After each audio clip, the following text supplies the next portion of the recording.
Well, I'm joined now by our correspondent Secunda Kamani, who joins us from Kabul. Secunda, worrying developments. You know people who are heading to the airport. I know people who are heading to that airport to get out, and this was talked about by Western intelligence agencies in the last 24 hours, and now this. Yeah, absolutely. We're trying to make contact with a number of people that we've been in touch with who are in and around the airport to check that they're safe and to try and find out more details. At the moment, they haven't come yet, but what we do know, or what we're being told, is that a suicide bomber blew himself up close to the Abbey Gate entrance to the airport. That's an entrance where there's a presence of British soldiers and American soldiers. I've been there, I've filmed there on a number of occasions. There's large crowds of ordinary Afghans trying to get through, many of them without correct documentation, so thousands of people there, as well as smaller numbers of people who did have the correct documentation who were further along, closer to the gate. We're not clear exactly where this explosion happened, but also getting reports of ongoing gunfire.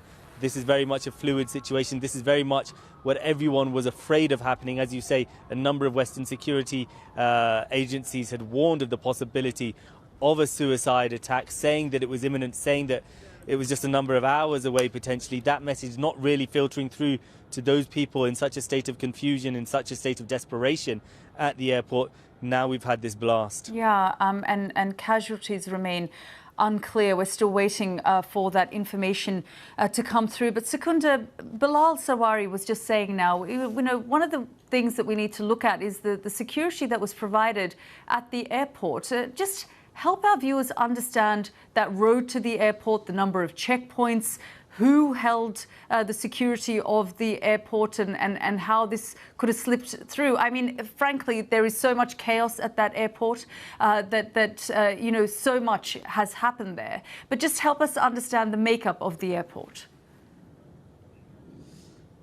It's confusing because there's a number of different gates and there's multiple different forces in charge of different parts of the areas around the airport. So you have the Taliban, you have American and British forces, as well as other kind of NATO nations at some of the gates right by the entrances, really. And you also have units of Afghan army forces that are yet to surrender, that are kind of working alongside American forces. So you have multiple different forces in charge of different parts, sometimes quite close to each other. Now, we've seen lots of reports of Taliban checkpoints leading up to the airport. I have to say, in all the trips that I've done to the airport, I've only seen, in fact, I don't think I've ever seen an active Taliban checkpoint, as one would describe it, where people are being searched systematically and asked who they are and where they're going and what their documentation is. I've heard colleagues talking about it, but all the approaches to the airport that I've taken, there's not been that. We've seen Taliban forces at times, but not checking and stopping people, certainly not on a regular basis. So, you know, this was a soft target. If someone wanted to carry out an awful suicide bombing, one can hardly fathom the rationale or justification for it, given that there's so many ordinary desperate Afghans there. But if someone wanted to do it, it would have been an easy target to strike. Very much so, and not just the people who have camped out there for days and days, busloads of people who have been promised some kind of safe passage, some kind of security by various different governments who are trying to evacuate their staff and their people. And just in the last few hours, we were told that people should stay away from the airport. But ultimately, I imagine the bulk of the casualties will be the Afghans themselves.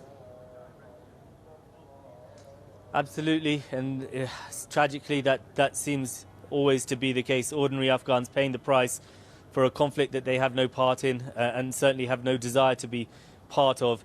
The suspicion will be, of course, that this attack was carried out by the Islamic State group. No claim of responsibility yet, but they've repeatedly carried out horrific, devastating attacks on the softest of targets. They've carried out attacks on wedding halls, on hospital maternity units. It's on almost anything you can think of, they've attacked. So, and we heard these repeated warnings that an attack was possible, was likely, and was imminent. Unfortunately, that message would not have filtered down to the people on the ground, and many of those people too desperate to try and leave the country to have really given up their intention to try and get inside just because of this threat. So those people would have most likely make up the bulk of the casualties. Although, as you say, as of yet, we still don't have those figures. We are still getting information on that. Secunda, if I can keep you there for a minute and just bring in Frank Gardner to give us some perspective on ISIS-K, really, and who they are, their foothold in Afghanistan, and what all this means. Well, the warning was very much about the so-called ISIS-K, otherwise known as Islamic State in Khorasan province, which is the affiliate of ISIS, based in Nangarhar province in eastern Afghanistan. Last year, they carried out 24 attacks in Kabul alone, 18 in the year before that. And as Secunda was mentioning there, they are absolutely ruthless in who they target. They have gone into maternity wards of a hospital and shot dead pregnant women and babies. They have targeted girls' schools. They have absolutely no morality whatsoever. And they are considered to be the biggest security threat right now. They haven't managed to recruit that many ISIS militants from Syria and Iraq. They'd like to, but it's actually geographically quite difficult for them to do. So they've recruited from disaffected Taliban in the past, Taliban fighters who don't consider that the Taliban are extreme enough. They've also recruited from Pakistani Taliban, and they have been involved in the drugs trade. Frank, we were just talking to Bilal Sarwari, who said this latest explosion sums up the failures of this withdrawal of the last 20 years, of the fact that an airport couldn't be secured.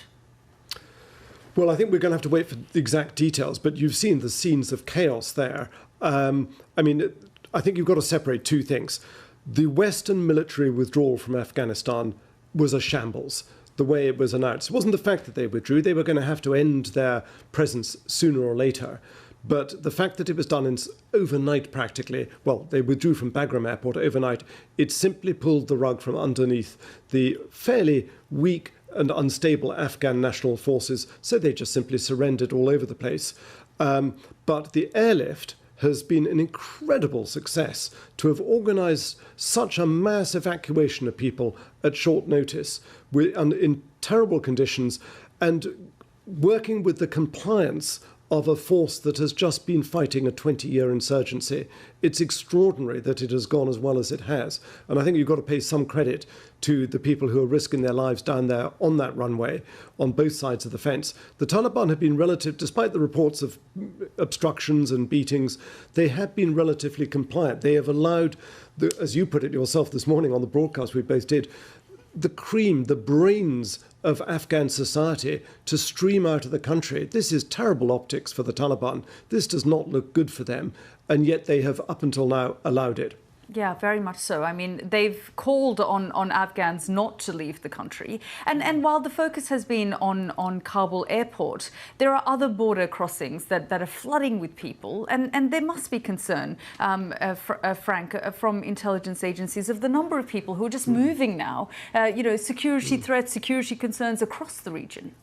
Well, yes. I mean, Afghanistan, unfortunately, has suffered mass displacement of populations ever since 1979, since the Soviet invasion on Christmas Eve, with millions displaced. Pakistan has hosted a lot of these people, so any instability in Afghanistan is going to play out into regional countries. Turkey has said, we don't want to be a transit area for them. They're trying to seal their border with Iran. There are crossing points, Spin Boldak, for example, in the southeast of the country on the Afghan-Pakistan border. There is a plan mooted by British government ministers to try and set up regional hubs so that people can, if they can't get out by air, to somehow make their way across the borders. But that's difficult and dangerous and expensive for them. And those countries aren't necessarily going to want them. Turkey certainly said, we don't want them. Yeah, absolutely. And all sorts of security concerns. And just, Frank, tell us what Western intelligence agencies have been warning in the last 24 hours, because they said something like this was imminent. They did, and it was met by enormous scepticism on social media and on phone-ins, with so many people, certainly here in Britain, saying, oh, this is just a cover-up. This is just concocted. It's made up to try and cover up for the fact that they've messed up the military withdrawal from Afghanistan and the fact they can't get everybody out. Sadly, it's been proved that it's real. I don't think I ever kind of doubted it myself, because I know that ISIS-K, or Islamic State Khorasan province, have carried out so many devastating attacks in the past.